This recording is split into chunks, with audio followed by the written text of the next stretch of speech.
Հետո երբ որ ավելի որ կոնկրետացնենք, տեսնենք մենք ասում ենք պետությունը արեց, պետությունը անում էր, բայց պետությունը ասում մի քիչ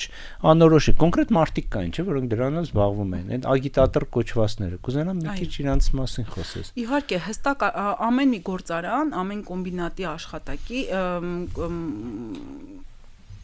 այսպես ֆաբրիկա գործարան ուներ իր ագիտատորը։ Այդ ագիտատորը ընտրվում էր եւ խորհրդային մամուլում նաեւ ընտրվում էր լավ ագիտատորի ու վատ ագիտատորի կերպարները, ներկայացվում էին ով է լավ ագիտատորը։ Օրինակ ես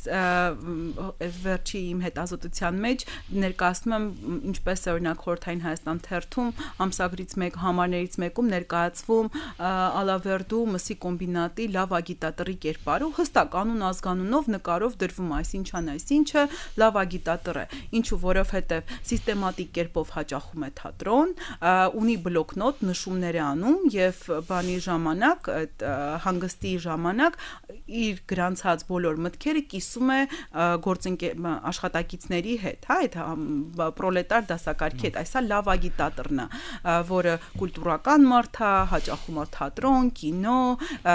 ոնց հատարածում այդ գաղափարներից, ինքը պարապչի եւ ինքնազարգացման վրա է աշխատում, սա շատ կարևոր կետ էր, որ պետք է անպայման դու ինքդ քո վրա աշխատես ու դառնաս լավ ագիտատոր։ Կա նաև վատ ագիտատորի կերպար, այսքան զուգահեռ գնում է, իսկ ով է վատ ագիտատորը, նա ով չի գնում թատրոն, ով չի աշխատում, ծուլանում է, ինքը իր վրա չի աշխատում, չի զարգանում, ու այս կերպարները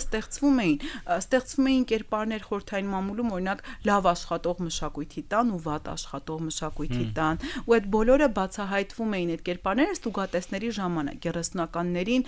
խիստ ստուգատեսներ են սահմանվում, որ պետք է անպայման տեսնել պարտիայի որոշումները արդյոք բջիջները իրականացնում են թե ոչ, եւ այդ ստուգատեսների արդյունքում այս կերպարներն էին ձևավորվում, հա, օրինակ այդ գյուղերից մեկում ասում եք գնացինք, տեսանք երիտասարդները ձեռքները գրպանը դրած կանգնած են բակում, ինչով է զբաղված մշակույթի տունը, ուր է նայում մշակույթի տան տնօրենը, այսպես այդ հարցադրումներով ցույց է տալիս, որ տեսեք լավ չի աշխատում, որովհետեւ այս երիտասարդները պարապ են մնացել, իրենք իրավունք չունեին պարապ մնալ ու փողոցում լինել։ Իսկ դրան զուգահեռ բերում է լավ աշխատող մշակույթի տան օրինակ, որ ասում է շատ լավ են աշխատում, խմբակները լավ են աշխատում, եւ այստեղ նաեւ ինչն է հետաքրքիր, որ խորհրդային մշակութային քաղաքականության մեջ ամենակարևոր այդ ազատ ժամանակի տնօրինումն էր, որ անպայման եթե կա դպրոց, կա աշխատանք, հետո կա ազատ ժամանակ, այս ազատ ժամանակն էլ էր պետք տնօրինել։ Եվ մշակույթի տները այո, եւ մշակույթի տները ակումբները դառնում էին այդ ազատ ժամանակի